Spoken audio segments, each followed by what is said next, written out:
Halo anak-anak, mari belajar tentang keragaman sosial budaya Indonesia. Tujuan pembelajarannya yaitu 1. Mengidentifikasi keragaman sosial budaya di Indonesia. 2. Menerapkan sikap pentingnya Bhinneka Tunggal Ika. Dan yang ketiga, mampu mengidentifikasi peran Pancasila dalam menjaga keragaman. Oke anak-anak, yang akan kita pelajari antara lain: yang pertama, keragaman budaya di Indonesia. Yang kedua, Bhinneka Tunggal Ika. Dan yang ketiga, peran Pancasila dalam menjaga keragaman. Oke anak-anak, mari kita mulai belajar. Pertama, keragaman sosial dan budaya di Indonesia. Apakah budaya itu? Budaya adalah segala sesuatu yang dihasilkan oleh akal, karsa, dan budi manusia. Budaya dapat berwujud 1. Gagasan atau ide yang berupa kepercayaan dan sistem adat istiadat. Yang kedua, tindakan atau kegiatan berupa upacara adat dan seni pertunjukan. Dan yang ketiga, berwujud benda seperti pakaian adat, senjata tradisional, rumah adat, dan alat musik. Baiklah anak-anak, mari kita lihat contoh-contoh kepercayaan dan adat istiadat dalam kehidupan sehari-hari. Yang pertama, berbicara yang santun kepada orang tua. Yang kedua, melakukan budaya antri di mana saja. Dan yang ketiga, lakukan senyum dan sapa kepada orang yang lebih tua.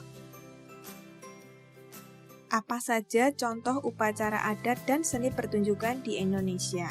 Contoh upacara adat yang pertama, lompat batu dari Nias, ngaben dari Bali, upacara kasodo dari Tengger, dan grebek suro dari Solo. Contoh seni pertunjukan, makyong dari Riau, reok dari Jawa Timur, wayang dari Jawa, dan ketoprak dari Solo. Beberapa contoh baju adat dan rumah adat yang ada di Indonesia. Contoh pakaian adat, pakaian kebaya dari Jakarta, pakaian tiilangga atau kebaya dari NTT, pakaian ewer dari Papua, pakaian mandar dari Sulawesi Barat, dan king baba dari Kalimantan Barat, serta pakaian ule balang dari Aceh. Contoh rumah adat kebaya dari Jakarta, rumah Baru Nias dari NTT, rumah Honai dari Papua, kemudian rumah tongkonan dari Sulawesi Selatan, rumah Panjang Kalimantan Barat, dan rumah Aceh dari Aceh. Dengan banyaknya contoh-contoh budaya tersebut, kalian pasti bertanya kenapa bangsa Indonesia bisa beragam? Yuk, mari kita cari tahu jawabannya. Faktor-faktor penyebab dari keragaman yang ada di Indonesia. Yang pertama adalah faktor keturunan, seperti ras Melanesoid dari Papua. Contoh lain, ras Bedoid yang ada di Jambi dan di Riau. Dan contoh ras Melayu yang ada di Mongoloid, di Batak, Toraja, dan Dayak. Faktor penyebab keragaman yang kedua adalah budaya asing, yang mana berasal dari budaya bangsa lain yang masuk ke Indonesia. Faktor penyebab keragaman ketiga yaitu kondisi geografis.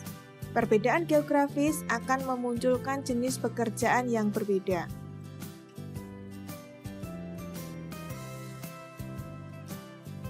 Apa yang membedakan antara suku satu dengan suku lainnya? Yang pertama, bahasa daerah. Contohnya bahasa Sunda, bahasa Jawa, bahasa Bali, dan bahasa Madura. Yang kedua, adat istiadat. Contohnya ngaben di Bali, sekaten di Solo, tapwik ada di Sumatera Barat, dan titi di Mentawai. Yang ketiga, sistem kekerabatan. Garis keturunan ibu seperti di Minangkabau, garis keturunan ayah di Batak, Minahasa, dan garis keturunan ayah dan ibu yang ada di Pulau Jawa.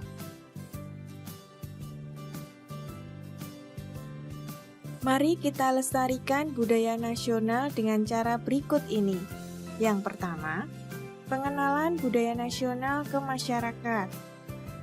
Yang kedua, melakukan pemeliharaan benda-benda sejarah senantiasa kita galakkan. Yang ketiga, pengembangan budaya daerah dan nasional melalui pendidikan. Yang keempat, menghormati budaya sendiri dan budaya lain. Dan yang kelima, mempelajari kebudayaan warisan leluhur kita. Unsur-unsur budaya. Mari kita pelajari tentang unsur-unsur budaya. Yang pertama adalah keagamaan. Setiap praktek agama akan memunculkan upacara keagamaan. Yang kedua, bahasa.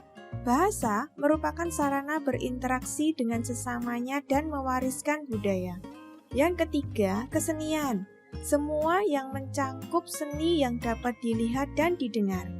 Yang keempat, mata pencaharian. Keragaman alam di Indonesia ini menyebabkan mata pencaharian masyarakatnya pun juga beragam. Yang kelima, teknologi dan peralatan. Manusia akan membuat peralatan untuk memenuhi kebutuhan hidupnya. Yang keenam, pengetahuan. Berkaitan dengan pengetahuan tentang sifat peralatan apa saja yang dipakainya. Yang ketujuh, sistem masyarakat. Setiap masyarakat memiliki adat istiadat dan aturan yang ada di lingkungannya. Oke anak-anak, yang kita pelajari kedua tentang Bhinneka Tunggal Ika. Antara lain, bahwa dengan adanya keberagaman, kita perlu mengembangkan sikap saling menghormati dan menerima keragaman. Dengan begitu, akan menumbuhkan rasa persaudaraan dan persatuan. Hal ini sejalan dengan semboyan Bhinneka Tunggal Ika, artinya berbeda-beda tetapi tetap satu jua. Kalimat Bhinneka Tunggal Ika berasal dari kitab Sutasoma yang dikarang oleh Empu Tantular. Kegiatan ketiga yaitu penerapan Pancasila dalam kehidupan sehari-hari. Contohnya, 1. Sikap saling tolong-menolong. Yang kedua, sikap saling menghormati dengan segala perbedaan. Yang ketiga, bergaul dengan baik dengan semua teman. Dan yang keempat, selalu bersyukur atas segala karunia yang diberikannya.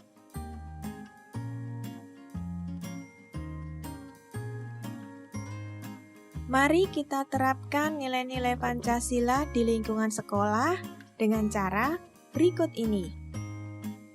Contoh, pertama, Tika dan Tia saling menghargai pendapat saat belajar di kelas. Faris dan Dewi mengajak teman-teman bermain saat istirahat tanpa perbedaan. 3. Dewi, Tias, dan teman-temannya berdoa sesuai agama sebelum mulai belajar. Contoh keempat, sikap murid-murid tertib dan hikmat saat mengikuti upacara di sekolah.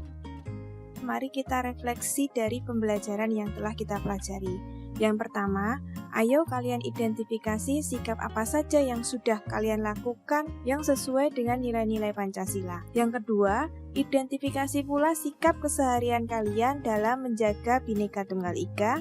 Dan yang ketiga, apa saja yang sudah kalian lakukan dalam melestarikan budaya Indonesia. Sekian, terima kasih, selamat belajar.